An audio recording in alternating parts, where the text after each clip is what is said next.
हम लोगों ने अपने पिछले क्लास में electric charge, Coulomb's law, electric fields around charge इत्यादि चीज़ों को डिस्कस किया।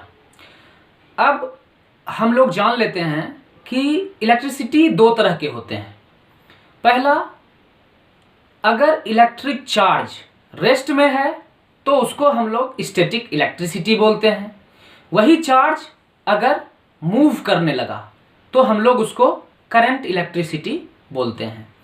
अब जितने भी तरह के मटेरियल्स हैं उनको on the basis of conduction of charge दो पार्ट्स में डिवाइड किया गया है, एक कंडक्टर और दूसरा इंसुलेटर।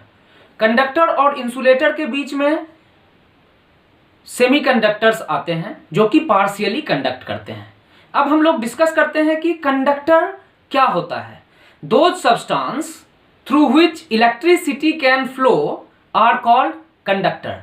ऐसे पदार्थ जिसके माध्यम से इलेक्ट्रिक चार्ज फ्लो हो जाते हैं उन्हें हम लोग कंडक्टर बोलते हैं। All the metals like silver, copper, aluminium, iron are the conductors. Metal alloy such as nichrome, manganin, tungsten are known as heating element. इनका रेजिस्टेंस हाई होता है, इनकी कंडक्टिविटी ज़्यादा नहीं होती है। अब बात करते हैं हम लोग इंसुलेटर की। Those substance through which electricity can't flow are called insulator. हम लोगों ने इससे पहले डिस्कस किया कि इलेक्ट्रिसिटी के फ्लो में इलेक्ट्रॉन पार्टिसिपेट हो रहा है। इलेक्ट्रिसिटी कहते किसको हैं? Flow of electron is known as electricity. हम लोग जानते हैं कि इलेक्ट्रॉन जो होता है वही एक एटम से दूसरे एटम में मूव कर सकता है। तो हर मटेरियल के पास इलेक्ट्रॉन तो है, आउटर मोस्ट सेल में भी इलेक्ट्रॉन है, लेकिन जिस एलिमेंट में आउटर मोस्ट सेल में फ्री इलेक्ट्रॉन्स ज़्यादा होंगे उसको हम लोग इंसुलेटर बोलते हैं। Free electrons are responsible for the conduction of electricity. The presence of free electron in an substance make it conductor. अब हम लोग जानते हैं कि all types of metals are good conductor और नॉन मेटल जो होता है वो बैड कंडक्टर होता है। लेकिन ग्रेफाइट एक ऐसा नॉन मेटल है जो कि इलेक्ट्रिसिटी कंडक्ट करता है। अब इसके बाद हम लोग चर्चा करते हैं इलेक्ट्रिक पोटेंशियल की। हम लोग जानते हैं पोटेंशियल होता क्या है। इससे पहले हम लोगों ने क्लास 9th में पोटेंशियल एनर्जी को पढ़ा। पोटेंशियल एनर्जी क्या है? जब हम किसी ऑब्जेक्ट को किसी हाइट पे लेके जाते हैं तो किसी ऑब्जेक्ट को एक सर्टेन हाइट तक ले जाने में हमको ग्रेविटी के अगेंस्ट वर्क करना पड़ता है, और ग्रेविटी के अगेंस्ट हम जितना वर्क करते हैं वही उस हाइट पे उस ऑब्जेक्ट का पोटेंशियल एनर्जी कहलाता है। Similar to the potential energy, electric potential may be defined. The electric potential at a point in an electric field is defined as the amount of work done in moving a unit positive test charge from infinity to that point. अब हम लोग चर्चा करते हैं। सबसे पहले हम लोग यहाँ पे एक इलेक्ट्रिक फील्ड लेते हैं। जैसा कि मैंने आपको बताया कि अगर मैं कोई चार्ज यहाँ पे Q प्लेस करूं और ये Q जो है पॉजिटिवली चार्ज है, Q पॉजिटिव चार्ज है, तो इसके अराउंड जो होगा वो एक इलेक्ट्रिक फील्ड प्रोड्यूस होगा। इसके अराउंड इलेक्ट्रिक फील्ड प्रोड्यूस होगा। अब हमारे पास एक यूनिट पॉजिटिव टेस्ट चार्ज है, ये हमारा इन्फिनिटी पे है। अब इसके चारों ओर इलेक्ट्रिक फील्ड है। अब इस यूनिट चार्ज, ये पॉजिटिवली चार्ज है, ये भी हमारा पॉजिटिव चार्ज है। हम लोग जानते हैं कि like charge repel each other. तो जैसे ही हम इस यूनिट पॉजिटिव चार्ज को लेके इस इलेक्ट्रिक फील्ड में एंटर होंगे तो इस इलेक्ट्रिक फील्ड के कारण इस चार्ज पर रिपल्सिव फोर्स वर्क करेगा। तो हमको इस चार्ज को मूव, इस इलेक्ट्रिक फील्ड में मूव कराने के लिए कुछ ना कुछ वर्क करना होगा। तो किसी पॉइंट पे एज्यूम करते हैं कि इस टेस्ट चार्ज को हम लोग इस जगह पे ले आए, तो इन्फिनिटी से इस पॉइंट तक, इस इलेक्ट्रिक फील्ड में किसी सर्टेन पॉइंट तक इस टेस्ट चार्ज को लाने में जो वर्क डन हुआ उसी को हम लोग इस पॉइंट पे पोटेंशियल बोलेंगे। पोटेंशियल को हम लोग V से डिनोट करते हैं, voltage V equals to W/Q, यानी कि इस जगह पर हमारा कुछ पोटेंशियल है, इसको हम लोग एज्यूम करते हैं V1। अब फिर इसी चार्ज को इस इलेक्ट्रिक फील्ड में और भी हम पास लेके गए, तो जैसे जैसे हम पास जाएंगे डिस्टेंस हमारा कम होगा, फोर्स ऑफ रिपल्सन बढ़ेगा और इसके अगेंस्ट हमको ज़्यादा से ज़्यादा वर्क करना पड़ेगा। तो इस जगह तक लाने में जितना वर्क हम लोगों ने किया, इस जगह पर लाने में हमको ज़्यादा वर्क करना पड़ेगा। तो माने कि यहाँ तक लाने में हमको W1 वर्क करना पड़ा, यहाँ तक लाने में W2 वर्क करना पड़ा, और W2 जो होगा वो ग्रेटर होगा W1 से। तो इस जगह पे लाने में जो वर्क डन किए वही इसके पोटेंशियल के रूप में स्टोर होगा। अब हम लोग बात करते हैं पोटेंशियल डिफरेंस की। किसी भी इलेक्ट्रिक फील्ड में इसका और इसका, हम लोग जान रहे हैं कि ये हायर पोटेंशियल है, ये लोअर पोटेंशियल पे है, तो इन दोनों पॉइंट के बीच में जो डिफरेंस है पोटेंशियल का, उसी को हम लोग पोटेंशियल डिफरेंस बोलते हैं, उसी को हम लोग पोटेंशियल डिफरेंस बोलते हैं। The difference in the electric potential between two points is known as potential difference।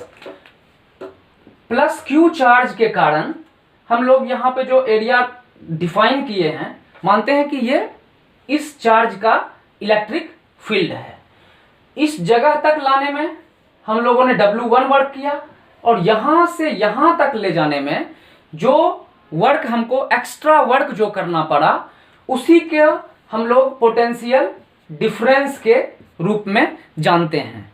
The potential difference between two points in an electric circuit और in electric field is defined as the amount of work done in moving a unit positive test charge from one point to another point. Potential difference को हम लोग work done upon Q के form में denote करते हैं। Potential को हम लोग V यानी कि वोल्ट और V equals to W upon Q, ये हमारा इस चैप्टर का पहला फॉर्मूला आया, potential equals to W upon Q। इसके बाद हम लोग अब जान लेते हैं कि SI unit of potential difference is volt. SI unit of potential difference is volt. अब हम लोग चर्चा करते हैं कि 1 वोल्ट को हम लोग कैसे डिफाइन कर सकते हैं। आपसे अक्सर ऐसा पूछा जाएगा कि डिफाइन 1 वोल्ट।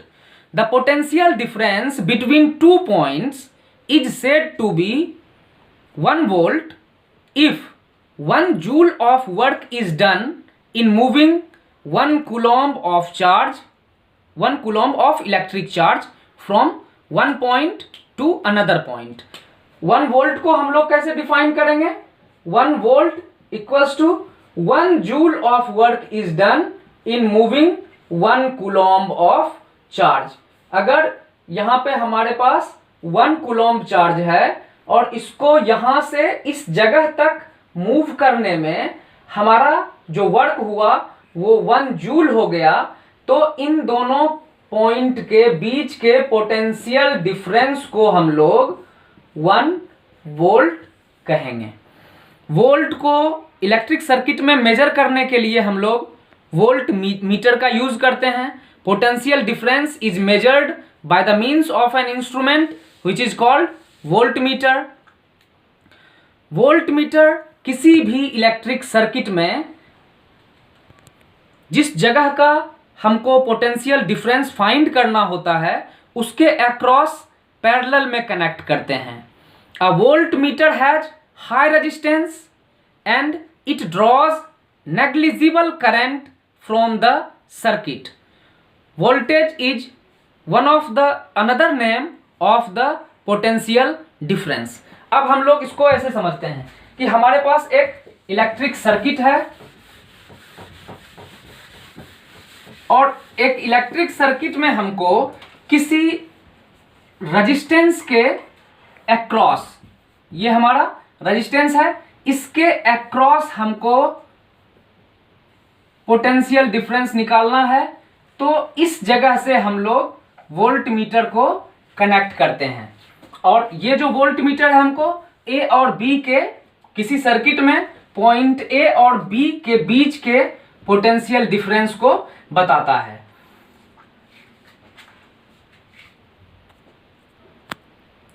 अब हमारे पास एक क्वेश्चन है, how much work is done in moving a charge of 2 coulombs from a point at 118 volts to a point at 128 volts। यहां पे हमसे पूछा गया कि कितना अमाउंट ऑफ वर्क डन करना पड़ेगा, यानी कि हमको वर्क डन निकालना है, हमको फाइंड करना है वर्क। गिवन क्या है हमारे पास गिवन है चार्ज इक्वल्स टू 2 coulomb और पोटेंशियल, पहले पोटेंशियल एक पॉइंट पे, मतलब यहां से यहां पहला पॉइंट जो है हमारा 118 वोल्ट पे है और दूसरा जो है 128 वोल्ट के। अब हमको इस चार्ज को 2 coulomb चार्ज को इस पॉइंट से इस पॉइंट तक लाना है और हमसे पूछा गया है कि अमाउंट ऑफ वर्क डन कितना होगा। तो सबसे पहले हम लोग पोटेंशियल डिफरेंस निकाल लेते हैं। तो potential difference equals to 128 minus 118 equals to 10 volt. अब हमारे पास पहला जो फॉर्मूला है हमारा V equals to W upon Q। यहां से हमारे पास W फाइंड करने के लिए W equals to V into Q और W इक्वल्स टू हमारे पास V का वैल्यू है 10 और Q का वैल्यू है 2। तो हमारे पास आ गया work done equals to 20 joule, यानी कि 2 coulomb चार्ज को किसी पॉइंट जहां का पोटेंशियल है 118 वोल्ट, उस पॉइंट से 128 वोल्ट पोटेंशियल तक 2 coulomb के चार्ज को लाने में हमको 20 जूल वर्क करना होगा। अब हम लोग डिस्कस करते हैं इलेक्ट्रिक करंट को। इलेक्ट्रिक करंट है क्या? इलेक्ट्रिक करंट को हम लोग डिफाइन कर सकते हैं, the rate of flow of charge in an circuit is known as electric current. Rate of flow of charge is known as electric current. Electric current को measure करते हैं हम लोग एम्पेयर में और एम्पेयर को डिनोट करते हैं ए से। सबसे पहले हम लोग बात करते हैं फ्लो की। आम लाइफ में हम लोग अभी तक फ्लो ऑफ वाटर को देखा। वाटर का फ्लो कैसे होता है? ये हमारा कोई पर्वत है, कोई भी नदी पर्वत से निकलकर महासागर में मिलती है। माउंटेन हायर पोटेंशियल पे है और इसके पोटेंशियल ये लोअर पोटेंशियल पे है। तो हाई पोटेंशियल से लो पोटेंशियल की ओर आता है। अब अगर हम बात करें कि हवा के फ्लो का, एयर के फ्लो का, एयर का फ्लो कैसे होता है? एयर फ्लो होता है हाई प्रेशर जोन से लो प्रेशर जोन की तरफ। अब बात करते हैं हम लोग वाटर के फ्लो की। तो वाटर के फ्लो के लिए हम लोग अपने घर में वाटर रिजर्वर को छत पे रखते हैं और फिर हमारे नल तक पानी आता है। कभी ऐसा नहीं हुआ है कि नीचे से पानी ऊपर की ओर चला गया हो विदाउट एनी एक्सटर्नल एजेंट। नीचे से ऊपर जब हमको पानी लेके जाना होता है तो हम मोटर के यूज से पानी को अपने छत पे रखे टंकी तक ले जाते हैं और उसके बाद हमें किसी भी मैकेनिज्म की ज़रूरत नहीं है, छत पर रखे हुए टंकी से पानी पाइप के द्वारा होता हुआ हमारे नल तक आता है। ऐसा इसलिए हो रहा है कि वहां पे पोटेंशियल डिफरेंस है। तो किसी भी चीज के फ्लो के लिए डिफरेंस जरूरी है। तो अब यहां पे हम लोग इलेक्ट्रिसिटी के फ्लो की बात करते हैं। तो इलेक्ट्रिसिटी के फ्लो के लिए जरूरी है कि ये पॉइंट जो होगा हमारा हायर पोटेंशियल पे होगा, हायर इलेक्ट्रिक पोटेंशियल पे होगा, और ये पॉइंट जो है हमारा लोअर इलेक्ट्रिक पोटेंशियल पे होगा। और जब हम इन दोनों पॉइंट्स को किसी भी कंडक्टर के थ्रू अटैच करेंगे तो इलेक्ट्रॉन्स का फ्लो होगा high potential to lower potential. यानी कि यहां से हम लोग समझ सकते हैं कि potential difference is responsible for the flow of current. Current के फ्लो में पोटेंशियल डिफरेंस की खासी अहम भूमिका है। It is the potential difference between the end of two wires which make the electric charge flow in the wire. तो अब हम लोग डिफाइन किए इलेक्ट्रिक करंट। करंट को डिनोट करते हैं electric current equals to charge upon time. Electric current को हम लोग I से डिनोट करते हैं। I equals to Q upon T. I equals to Q upon T. इसका यूनिट होता है हमारा एम्पेयर, जिसे हम लोग A से डिनोट करते हैं। किसी भी सर्किट में इलेक्ट्रिक करंट को हम लोग ए मीटर के द्वारा मेजर करते हैं। ए मीटर जो होता है हमारा किसी भी सर्किट के साथ सीरीज कनेक्शन में अटैच होता है। ए मीटर का रेजिस्टेंस बहुत ही कम होता है, जिसके कारण से इसे जब हम सीरीज में भी कनेक्ट करते हैं तो ये सर्किट के पोटेंशियल डिफरेंस को डिस्टर्ब नहीं करता है। अब हम लोग बात करते हैं कि 1 एम्पेयर करंट किसको कहेंगे। 1 एम्पेयर करंट किसको कहेंगे? जब किसी सर्किट के किसी पॉइंट के through 1 coulomb of charge 1 second में ट्रेवल कर रहा होगा तब इलेक्ट्रिक करंट 1 एम्पेयर होगा। I equals to 1 ampere when 1 coulomb of charge is flowing through any cross section in 1 second। अगर 1 कूलम्ब चार्ज 1 सेकेंड में किसी पॉइंट से क्रॉस कर रहा है तो हम लोग उस सर्किट में करंट को 1 एम्पेयर कहेंगे। करंट का स्मॉलर यूनिट है milli ampere. 1 milli ampere equals to 10 to the power -3 ampere. इसे हम लोग याद रखेंगे, आगे बहुत ही काम आएगा हमारे।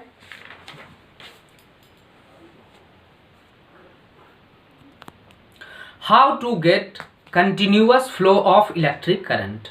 इलेक्ट्रिक करंट किसी भी सर्किट में कंटिन्यूअसली फ्लो होता रहे, इसके लिए क्या जरूरी है? The simplest way to maintain the potential difference between the two ends of the conductor so as to get the continuous flow of electricity in a conductor, there should be a cell attached।